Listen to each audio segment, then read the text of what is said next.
Hello, dear student. In this video, I will explain an important effect, resonance, which is related to organic compound. अनुनाद प्रिय विद्यार्थियों, यह एक स्थायीकारी प्रभाव है, स्थायीकारी इफेक्ट। क्लियर? यानी कि यह अणु को स्थायित्व प्रदान करता है, मॉलिक्यूल्स को स्थायित्व प्रदान करता है, स्थायित्व प्रदान करता है। देखो, इस प्रभाव के अंदर अणु की जितनी अनुनादी संरचनाएं बनेंगी, अणु का स्थायित्व उतना ही ज्यादा होगा। यानी कि यहाँ पर आप कह सकते हैं कि स्थायित्व समानुपाती होगा अनुनादी संरचनाओं की संख्या के, संरचनाओं की संख्या के समानुपाती होगा। यह आपको ध्यान में रखना चाहिए। क्लियर? रेजोनेंस को एक और नाम से जाना जाता है, इसे कहते हैं मेसोमेरिक इफेक्ट। मेसोमेरिक इफेक्ट भी इसे ही कहा जाता है। क्लियर? रेजोनेंस होता क्या है? तो रेजोनेंस की अगर हम बात करें तो किसी मॉलिक्यूल के अंदर एलपी यानी कि लोन पेयर जो होते हैं, लोन पेयर एंड पाई जो इलेक्ट्रॉन होते हैं, पाई इलेक्ट्रॉन होते हैं, एंड एक तो कंडीशन ये बन गए एलपी और पाई इलेक्ट्रॉन, दूसरा होता है पाई व पाई। इलेक्ट्रॉनों के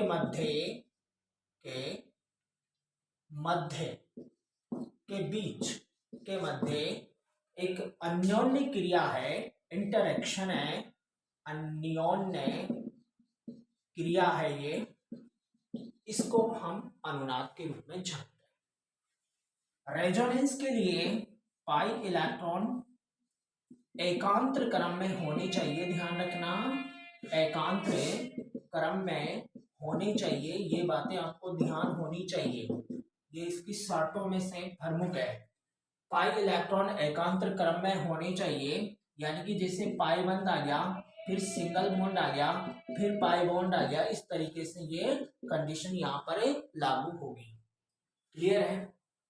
ध्यान दीजिए, अनुनाद के अंदर पाई इलेक्ट्रॉनों का स्थानांतरण होता है, स्थानांतरण होता है। ये भी अनुनाद के अंदर बहुत ही इंपॉर्टेंट रोल निभाते हैं।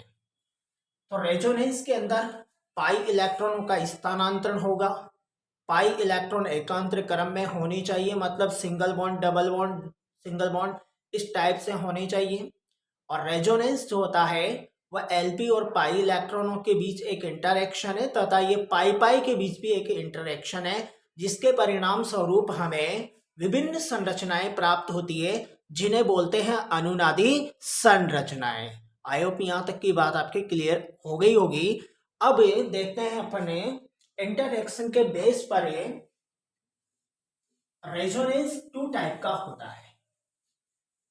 फिर हम इसकी रेजोनेंस की स्ट्रक्चर बनाना भी सीखेंगे। रेजोनेंस 2 टाइप का होता है, किस बेस पर? इंटरेक्शन।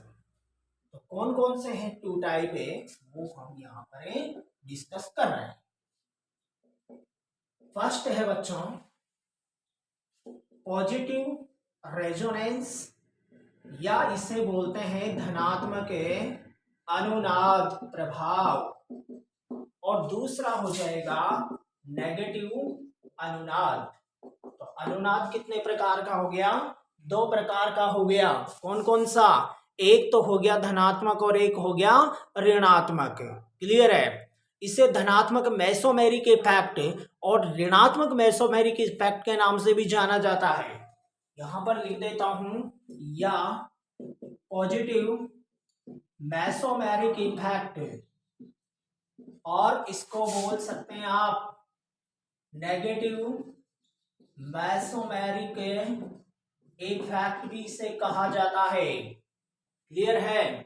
अब देखते हैं हमें पहले वाला केस, इसे करते हैं सॉल्व। देखिए बच्चों, हमारे पास ये एक बेंजीन की रिंग है, ये बेंजीन बना दी मैंने, ये पाई बॉन्ड है आपके और एकांतर क्रम में है। इस बेंजीन के ऊपर हमने इस कार्बन पर एक हैलोजन एटम यहां पर जोड़ दिया है। क्लियर?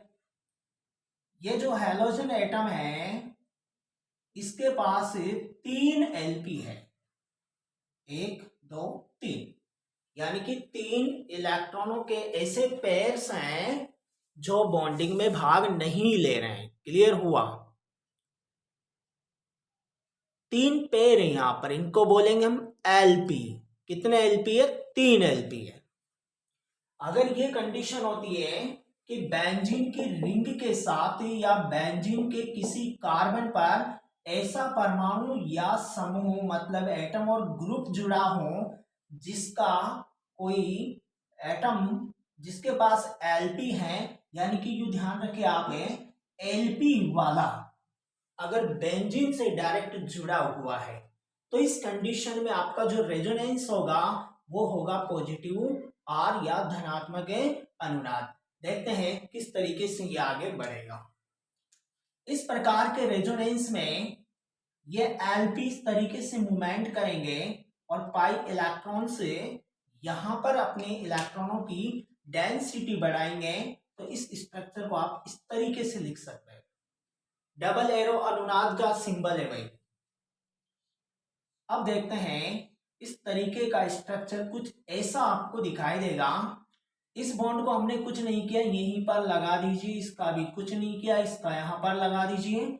और ये आपका हैलोजन है, इस हैलोजन के पास 3 एलपी थे। ये लो, अब एक एलपी कहां पर आ गया? अंदर आ गया बेंजीन की वलय के अंदर, इसलिए यहां पर पॉजिटिव आएगा।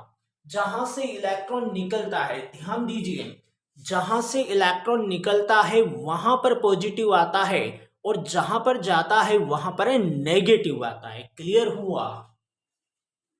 तो देखिए बच्चों, यहां से एलपी निकला और ये यहां पर आकर के रुक गया, यानी कि इस जगह पर आपको बनाना है नेगेटिव, या हम यूं कहें कि एलपी यहां पर आ गए तो यहां पर माइनस सिंबल भी आप लगा सकते हैं या फिर यहां पर एलपी भी दर्शा सकते हैं। क्लियर है? अब देखो, सब कार्बनों का ऑक्टेट कंप्लीट है, इस कार्बन का भी है, बट इस कार्बन का ऑक्टेट कंप्लीट नहीं है क्योंकि एक बॉन्ड यहां से विलुप्त कर चुके हैं, इसलिए यहां पर आंशिक रूप से डबल बॉन्ड की प्रॉपर्टी क्रिएट हुई। ध्यान दो, कार्बन और हैलोजन के बीच एक डबल बॉन्ड की प्रॉपर्टी क्रिएट हो जाती है। ये इस स्ट्रक्चर का रिजल्टेंट स्ट्रक्चर हमने बनाया। अब इसके बाद इसको देते हैं नाम फर्स्ट। देखो, ये वाला एलपी जो है और ये पाई इलेक्ट्रॉन, इनके बीच में इंटरेक्शन होगा और पाई इलेक्ट्रॉन इस तरीके से मूवमेंट करेगा और अब जो इसका स्ट्रक्चर बनेगा कुछ ऐसा होगा। ये लीजिए, बॉन्डिंग करते हैं। चलो, बॉन्ड जहां का जहां है इसको यही लगा दीजिए।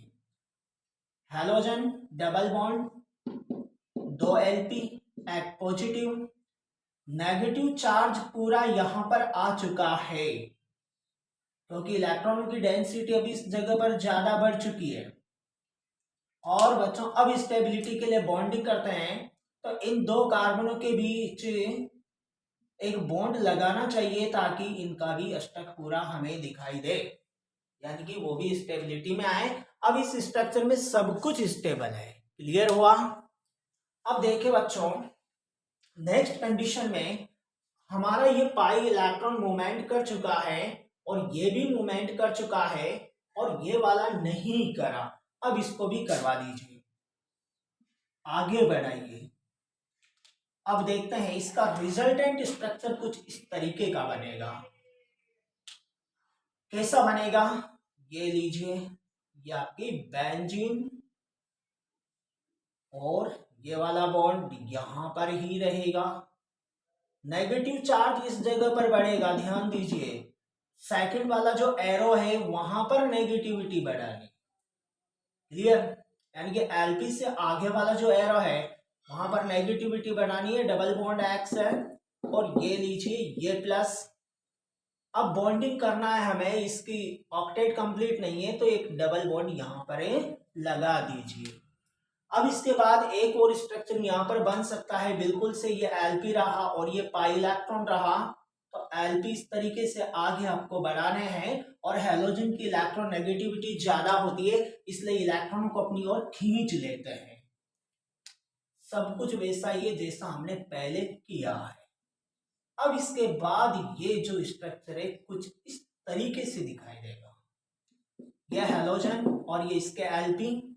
देखो यहां से इलेक्ट्रॉन जा चुके हैं तो यहां पर वापस से वही एलपी जो यहां से गए थे वापस हेलोजन के पास आ चुके हैं, और यहां पर आपका एक नया बॉन्ड क्रिएट हो जाएगा। अब देखते हैं, इस स्ट्रक्चर को नंबर 2 नाम दीजिए, इसे नंबर 3 और इसको दे दीजिए नंबर 4। अब इसके बाद आगे कोई संरचना नहीं बनेगी, इसलिए यहाँ पर इनकी संकर यानी कि हाइब्रिड अनुनादी संरचना आप बना सकते हैं। हाइब्रिड अनुनादी संरचना ध्यान दीजिए, हाइब्रिड अनुनादी संरचना जो होती है उसके अंदर हमें वो सब कुछ शो करना है जो होना चाहिए। तो देखते हैं कैसे बनानी है। ये आपकी बेंजीन है, ये लीजिए बेंजीन है। आपका बॉन्ड सबसे पहले वाली संरचना में कुछ इस जगह पे था, देखिए। फिर इसके बाद ये बॉन्ड यहां पर आया, यहां से यहां पर आया, ठीक है। यानी कि यहां था, लास्ट वाली संरचना को देखो, ये बॉन्ड यहां था, यहां आ गया, ये बॉन्ड यहां था, यहां पर आ गया, ये बॉन्ड यहां था, यहां पर आपको दिखाई दे रहा होगा। क्लियर हुआ। तो यहां पर बॉन्डिंग कुछ इस तरीके से थी, यहां पर था, यहां पर आया, यहां पर, सब एक एक कदम आगे घूम गए, इसलिए यहां पर हम एक गोलाई लगा देते हैं। क्लियर हुआ। और ये आपका हेलोजन है, इसको बोलते हैं यहाँ पे संकर अनुनादी संरचना, हाइब्रिड रेजोनेंस स्ट्रक्चर। ये सबसे ज्यादा स्थायी होती है, इसको बोलेंगे संकर अनुनादी संरचना, और ये होती है मैक्सिमम स्थायी है, सबसे ज्यादा स्टेबल होगी। क्लियर हुआ। अब देखो इस प्रकार के स्ट्रक्चर के अंदर आपने एक चीज देखी, यहां पर रिजल्ट, परिणाम क्या हुआ।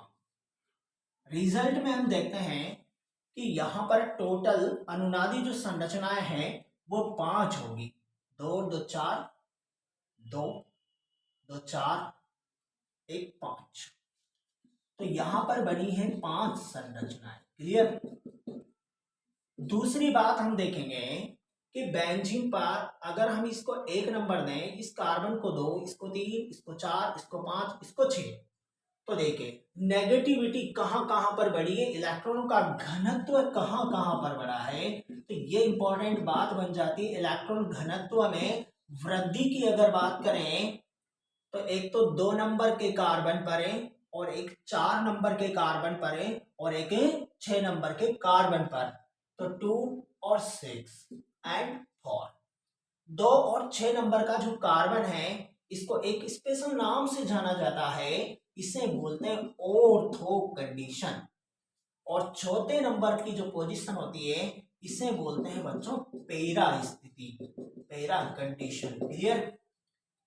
तो इस प्रकार के रेजोनेंस के अंदर वलय के अंदर जो इलेक्ट्रॉन घनत्व बढ़ा है, इसमें बढ़ा, ये वलय में बढ़ा है, ये है बेंजीन की रिंग। इस पर इलेक्ट्रॉन घनत्व कहां कहां बढ़ा है, तो वो बढ़ा है 264, यानी कि ऑर्थो एंड पैरा कंडीशन पर इलेक्ट्रॉन घनत्व बढ़ा है। आई होप यहां तक की बात आपके समझ में आ गई होगी। तो यहां पर हम कह सकते हैं कि वलय पर इलेक्ट्रॉन घनत्व बड़ा है, इसीलिए इस अनुनाद को धनात्मक अनुनाद कहा गया। अनुनाद को पॉजिटिव आर यानी कि धनात्मक अनुनाद कहा गया। क्लियर हुआ। अब यहां से क्वेश्चन क्या क्या बन सकता है। बताइए, देखिए पॉजिटिव आर रेजोनेंस क्या है या धनात्मक मेसोमेरिक इफेक्ट क्या है। तो आपको बताना है वह इफेक्ट जिसमें एलपी और पाई इलेक्ट्रॉन के बीच इंटरैक्शन होता है, जिसके परिणाम स्वरूप बेंजीन की वलय पर ऑर्थो और पैरा कंडीशन पर, ये ऑर्थो एंड पैरा कंडीशन पर इलेक्ट्रॉन की डेंसिटी बढ़ती है। तो इस प्रकार का जो इफेक्ट है इसे पॉजिटिव या धनात्मक अनुनाद प्रभाव कहा जाता है। आई होप आपकी ये चीज समझ में आ गई होगी।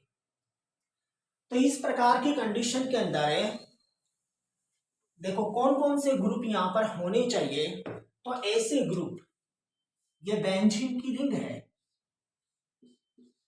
क्लियर, ये बेंजीन है, तो इसके कार्बन पर कोई से भी कार्बन पर जोड़ दीजिए। जुड़ने के बाद बनेगा कि एक नंबर का कार्बन ये होगा, जुड़ने से पहले नहीं बनेगा। यहां पर 6 कार्बन है, 1 2 3 4 5 और 6। कौन सा एक नंबर का कार्बन है ये कहना डिसाइड नहीं करता है। कैसे आप डिसाइड कर सकते हैं, 1 नंबर में इसको भी दे सकता था, 1 2 3 4 5 6, क्लियर। अगर मैंने यहां पर एक कोई ग्रुप जोड़ दिया, यहां पर मान लीजिए मैंने कोई ग्रुप जोड़ दिया, अब मैं इसको एक नंबर दूंगा, क्लियर हुआ, 1 2 3 4 5 और 6। आई होप आपकी काउंटिंग का सिस्टम समझ में आया होगा। जब बेंजीन के किसी कार्बन पर कोई प्रतिस्थापित समूह जुड़ता है तो उस कार्बन को हम पहला नंबर देते हैं, क्लियर है। चलो जी, ये तो बात आपकी समझ में आ गई होगी।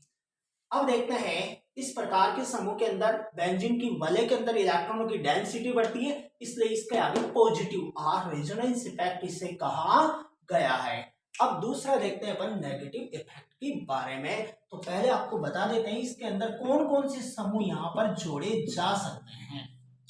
तो समूह में एक तो होंगे बच्चों हैलोजन, हैलोजन जैसे फ्लोरीन, क्लोरीन, ब्रोमीन और आयोडीन। ध्यान दीजिए हमारी आवर्त सारणी के अंदर 4 तत्व है जिन्हें हैलोजेंस के नाम से जाना जाता है। इनको बोला जाता है हैलोजन। हेलो का मतलब होता है लवण और जन का मतलब होता है उत्पन्न करने वाला, यानी कि ये जिनके साथ जुड़ते हैं वो साल्ट बन जाते हैं, इसलिए इन चारों को हैलोजेंस कहा जाता है। अगर बेंजीन की वलय के ऊपर हैलोजन जुड़ते हैं तो फिर इस प्रकार का रेजोनेंस इफेक्ट शो होगा। या फिर इनके अलावा बेंजीन की वलय के साथ अगर ये वाला ग्रुप जुड़ता है, अल्कोक्सी ग्रुप है, या फिर एनिलीन में NH2 ग्रुप जुड़ता है, तो भी आपका क्या बन जाएगा, धनात्मक अनुनाद। या फिर जुड़ेगा OH ग्रुप है तो भी आपका पॉजिटिव अनुनाद यहां पर बनेगा। कुल मिलाकर के 100 बातों की एक बात, अगर बेंजीन की वलय के साथ एलपी वाला परमाणु जुड़ा हुआ है, फिर उसके पीछे कोई भी समूह एलपी वाला परमाणु जुड़ा है तो वह धनात्मक अनुनाद होगा, क्योंकि ये एलपी बेंजीन की वलय के अंदर चले जाएंगे और इलेक्ट्रॉन घनत्व ऑर्थो और पैरा पर बना देंगे। आई होप यहां से आपका कंसेप्ट क्लियर हो गया होगा। अब इसके बाद चलते हैं अपने दूसरे अनुनाद के प्रभाव पर, जिसे हमने कहा है माइनस आर, नेगेटिव आर या ऋणात्मक मेसोमेरिक इफेक्ट। देखते हैं इसके अंदर क्या होता है। इसके अंदर एलपी और पाई इलेक्ट्रॉनों के बीच इंटरएक्शन हुआ। यहां पर देखते हैं बच्चों, यहां पर पाई व पाई के मध्य इंटरएक्शन होगा यानी कि अन्योन्य क्रियाएं पाई पाई के बीच होगी। अब ये पाई पाई कैसे होते हैं वो भी हम देख। मान लीजिए हमारे पास ये कोई बेंजीन है और इस बेंजीन के इस कार्बन पर C डबल बॉन्ड O और ये H। वैसे तो ये एल्डिहाइड फंक्शनल ग्रुप है, CHO, इसको बोलते हैं एल्डिहाइड क्रियात्मक समूह। यह है इसका Lp, ऑक्सीजन के पास Lp होगा, बिल्कुल जी होगा। देखो यहां पर है, अब इसके अंदर रेजोनेंस हम बनाते हैं। ऑक्सीजन की इलेक्ट्रोनेगेटिविटी कार्बन से अधिक है, नो डाउट। दुनिया में सर्वाधिक विद्युत ऋणी इलेक्ट्रॉन नेगेटिव वाले 3 एटम हैं जिनको फोन से याद है आप रख सकते हैं, फ्लोरीन, ऑक्सीजन एंड नाइट्रोजन। ये तीनों इलेक्ट्रोनेगेटिविटी के मामले में सबसे ज्यादा हिस्ट्री सीटर है। इनके पास सबसे ज्यादा विद्युत ऋणता है। विद्युत ऋणता के मामले में इन्हें जाना जाता है, फोन के नाम से इन्हें याद रखा जा सकता है। तो देखो ऑक्सीजन की विद्युत ऋणता कार्बन से ज्यादा होती है, यानी कि यहां से पाई इलेक्ट्रॉन ऑक्सीजन की ओर अट्रैक्ट हुए। यहां पर कार्बन के पास इलेक्ट्रॉनों की डेंसिटी घटी, ऑक्सीजन पर इलेक्ट्रॉनों की डेंसिटी बढ़ी। कार्बन की ऑक्टेट को कंप्लीट करने के लिए यहां से पाई इलेक्ट्रॉनों ने मूवमेंट किया। स्ट्रक्चर कुछ इस तरीके का हमें दिखाई दिया। ये लीजिए, बॉन्ड अपने स्थान पर है, ये भी अपने स्थान पर है। ये बॉन्ड यहां पर आ चुका है, मतलब कि इलेक्ट्रॉन आ चुके हैं C, और ये H, ये ऑक्सीजन। अब यहां पर देखना क्या है, ये Lp अपने खुद के थे, पहले से ही थे। यहां से पाई इलेक्ट्रॉन ऊपर गया, यानी कि यहां पर नेगेटिविटी बढ़ गई, इसलिए ऑक्सीजन के ऊपर एक माइनस लगा दिया गया। अब देखो यहां से पाई इलेक्ट्रॉन निकल रहे हैं, यहां पर आकर के रुक रहे हैं, तो निश्चित तौर पे आप कहोगे कि इस कार्बन पर पॉजिटिविटी बढ़ गई, क्योंकि यहां से इलेक्ट्रॉन निकले हैं, इसलिए यहां पर इलेक्ट्रॉन की डेंसिटी कम हो गई। यहां पर तो ये इलेक्ट्रॉन ऐसे थे ऐसे हो गए, यानी कि एक इसके पास रह गया, इस कार्बन के पास, एक यहां पर चला गया। 2 इलेक्ट्रॉन है ना, तो एक तो इसके पास रह गया, एक ऊपर की ओर चला गया। यहां पर इलेक्ट्रॉनों की डेंसिटी कम हो गई, ये बात आपको समझनी ही पड़ेगी। वहां पर पॉजिटिविटी आ चुकी है। अब नेक्स्ट स्ट्रक्चर में होता क्या है, देखो स्टेबिलिटी का इफेक्ट, ये स्थायीकारी प्रभाव है।